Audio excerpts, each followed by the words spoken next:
Bonjour tout le monde, on se retrouve aujourd'hui pour la deuxième partie de ma FAQ. J'ai donc sélectionné 10 questions parmi les commentaires que vous m'aviez laissés. On commence tout de suite.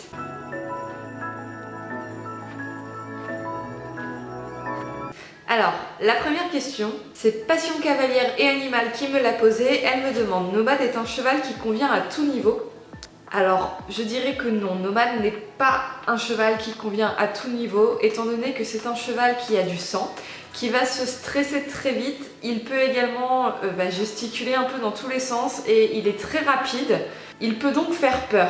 C'est par exemple ce qui est arrivé aux deux personnes qui l'ont essayé lorsque je cherchais des demi-pensions. Elles se sont toutes les deux fait peur. Elles avaient un niveau galop 4, je crois.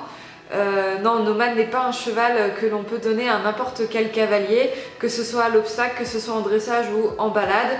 À l'obstacle, c'est un cheval qui a beaucoup de gaz, qui adore sauter et qui du coup va nécessiter un cavalier assez zen, un cavalier qui va savoir doser en fait cette pression qu'il va mettre, lui redonner un peu les rênes mais savoir le reprendre quand même quand il faut. À l'obstacle, ça va être un cheval qui va être franc, respectueux, quel que soit le cavalier qu'il aura, mais ça va également être un cheval qui va être extrêmement stressé et chaud, quel que soit le cavalier qu'il aura également. Voilà. En dressage, il nécessite un cavalier d'un excellent niveau, même je dirais un niveau que je n'ai pas moi-même. Et en balade, ça dépend de son humeur. À pied, ça peut aller, mais il est assez brut de coffre parce qu'il n'est pas très respectueux de l'homme. Voilà. Ensuite, elle me demande également quel est mon but à travers mes vidéos.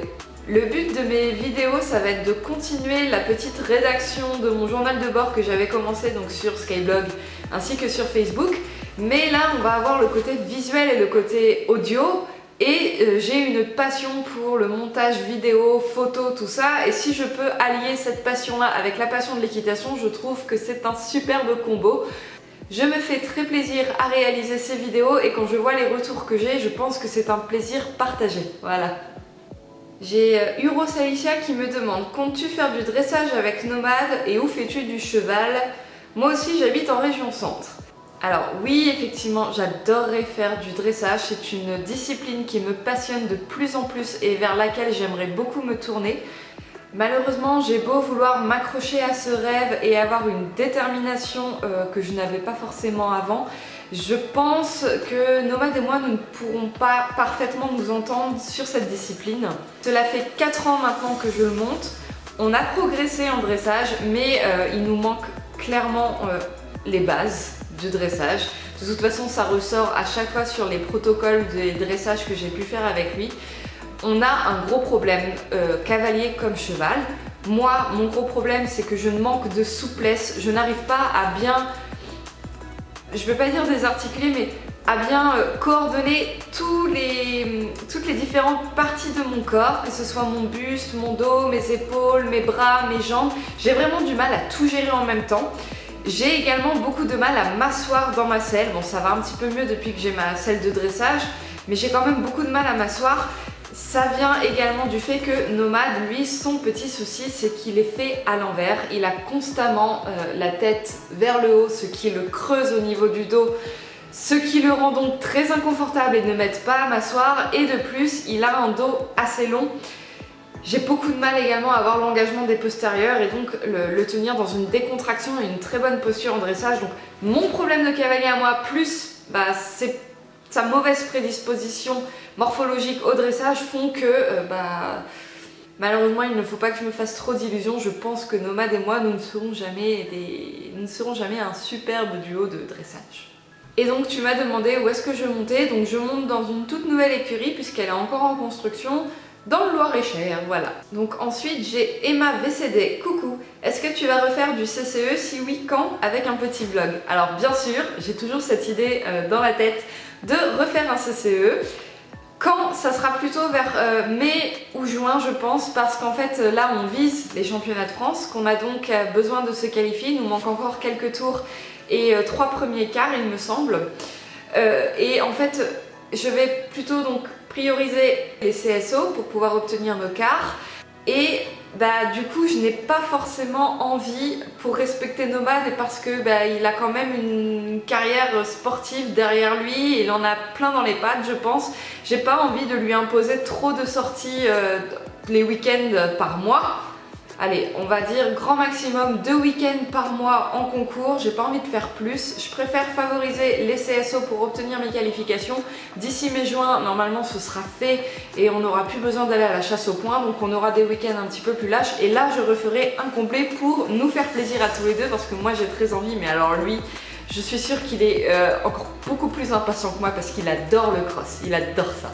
Et elle me demande également combien sautes-tu à la maison pour une préparation de concours. Donc à l'heure actuelle en fait, je ne sors plus qu'en club 2 et 1 en CSO, du coup je vais pas sauter plus haut. C'est vrai qu'il y a quelques années, on était souvent bien au-dessus de la barre des 1 mètre, on allait souvent terminer vers les 1m10, mais je sortais également en club élite, et puis j'avais beaucoup moins peur de l'obstacle. Mais c'est vrai que maintenant que je ne fais plus que de la club 2 et de la club 1, je suis... Je veux pas dire très rarement, mais au-dessus des 1 mètre, ouais, ça tourne dans les environs de 85 cm à 1 mètre à la maison et on saute également beaucoup moins qu'avant. Ensuite, j'ai Eva Blanco qui me demande quelle a été la pire bêtise de Nomad. Je me rappelle pas vraiment en fait qu'il ait fait de grosses bêtises. À la limite, il y en a une qui me revient. C'est pas vraiment une très grosse bêtise puisqu'il n'y a pas eu de casse au niveau du cheval ni vraiment de dégradation matérielle, mais c'était il y a 3 ans lorsque j'étais encore à Naveil. Je l'avais accroché tout naturellement à son licol devant la porte de son box à un anneau d'attache et il a trouvé le moyen, je ne sais pas comment, parce que Nomad est un grand gesticuleur qui ne tient pas en place que ce soit monté ou même à l'attache. Il a réussi à coincer sa longe sous un volet de porte et il a paniqué forcément parce qu'il s'est retrouvé coincé, donc il a tiré en l'air et il a réussi à déchausser la porte en fait. Vous savez, une porte, il y a des crochets sur les côtés qui permettent en fait de la fixer et ainsi de pouvoir l'ouvrir et la fermer. En la soulevant, il a décroché la porte et elle lui est pas tombée dessus, mais elle aurait pu. Voilà, donc c'est une bêtise, c'est une grosse bêtise dans le sens où ça aurait pu être très grave, il aurait pu se prendre la porte dessus ou il aurait pu carrément casser la porte, je sais pas, mais il n'y a pas eu de dégâts donc c'est pas non plus, voilà, c'est pas grave, mais bon, il n'y a que lui pour faire ça de toute façon. Fromager Jeanne me demande de quelle race est Nomad. Alors Nomad n'a pas vraiment de race puisqu'il est issu d'un croisement. Son papa est un Connemara, Isabelle, et sa maman est une jument de selle grise. C'est pour ça qu'il est grand poney, grosses fesses, petite encolure, enfin il est un peu mal foutu mon cheval, voilà. Alors, Roman009 me demande si tu devais décrire Nomad en 3 mots, lesquels choisirais-tu? Gourmand, caractériel et joli. Parce qu'il est joli mon poney quand même.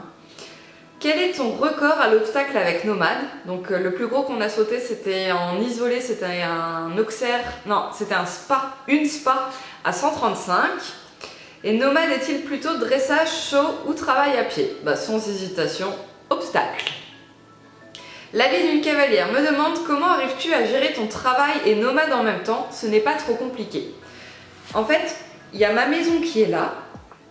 Par là, à 15 minutes, il y a mon travail. Et quand on revient à la maison, à 5 minutes par là, il y a Nomad. Donc non, franchement, c'est super facile à gérer. Le seul souci, à la limite, que j'ai quand même régulièrement toutes les semaines, ça va être le samedi, qui est en général une grosse journée au niveau du boulot, étant donné que je suis dans le commerce. Et en fait, les chevaux aux écuries ne sont pas sortis par le personnel des écuries le week-end, c'est au propriétaire de s'en charger.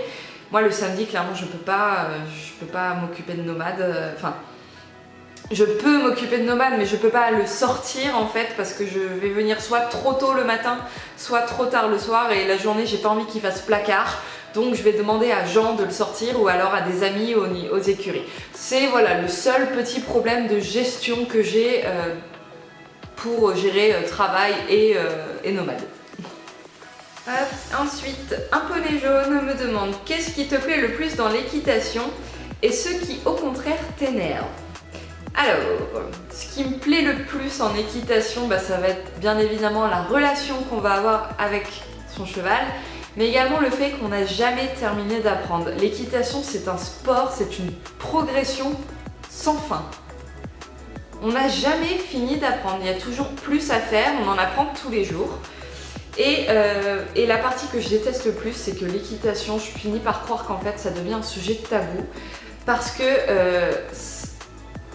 ce soit sur internet ou que ce soit dans des écuries ou sur des terrains de concours, mais il n'y a pas un seul jour où je ne vois pas une critique ou un jugement, ou c'est... Quel que soit ce que l'on pense, quel que soit ce que l'on fait, quelle que soit la façon et la manière dont on agit, il y a toujours à redire. C'est un truc de fou, il y a les critiques, il y a les jugements, il y a les débats, enfin, il y a toujours quelque chose à dire et ça, clairement, j'en ai ras la casquette. Mais mêlez-vous de vos fesses, mince. Enfin, je sais pas, ça m'énerve de voir que les gens vont se mêler des fois, mais j'ai l'impression qu'ils ont que ça à faire, d'aller critiquer les gens pour s'occuper, je sais pas, pour le simple plaisir d'aller critiquer les gens, je sais pas, ils ont besoin de... Ça fait du bien de rabaisser quelqu'un, je sais pas. C'est pas du tout dans mon état d'esprit. Moi je sais que s'il y a quelque chose qui ne me plaît pas, je vais me taire. Enfin, après, je comprends en soi que pour le bien-être d'un animal, des fois il est quand même nécessaire de dire les choses, mais il y a des façons de dire les choses et je suis désolée, dans le monde de l'équitation, les gens ne mâchent pas leurs mots, ils ne tendent pas leur langue 7 fois dans leur bouche avant de parler, ça sort comme ça, on s'en fout si ça peut blesser ou pas, et ça c'est le truc qui m'énerve dans l'équitation. Voilà. Ensuite, donc, elle me demande si Nomade est un cheval dominant. Non, Nomade n'est pas dominant. Nomade est un cheval qui va très vite s'intégrer dans un troupeau. Bon, il va être très pot de colle, c'est vrai, hein, comme il l'est avec les humains, mais il l'est également avec les chevaux. Par contre, non, ça va être celui qui va être au contraire dominé. Et enfin, j'ai Marie Martelet qui me demande: comptes-tu refaire des vidéos avec des youtubeuses? Alors j'aimerais beaucoup effectivement refaire des collaborations. Bon, pour l'instant, moi, les seules collaborations que j'ai fait, ça a été des swaps ou alors des meetings, des rencontres. En fait, je suis allée chez certaines youtubeuses. J'espère qu'à l'inverse, elles viendront également voir Nomade, enfin me voir et voir Nomade. Ça s'est pas encore fait pour l'instant, mais bon, je pense que ça pourrait se faire. Mais on a toujours le problème en fait des kilomètres qui nous séparent, et c'est vrai que ça demande du temps, de l'organisation et souvent de l'argent également pour payer le transport, que ce soit en train ou alors l'essence. Donc c'est toujours le petit souci, mais oui, j'aimerais bien en refaire et je pense que j'en referai. Voilà. Voilà tout le monde, la vidéo est terminée. Donc j'ai essayé de la faire un petit peu plus courte que la dernière qui durait quand même assez longtemps, et je sais que ça peut être lassant au bout d'un moment. Donc j'ai raccourci au maximum mes réponses en étant le plus brève mais le plus simple possible également. On se retrouve très bientôt dans une prochaine vidéo. Prenez soin de vous, prenez soin de vos chevaux. À bientôt, salut!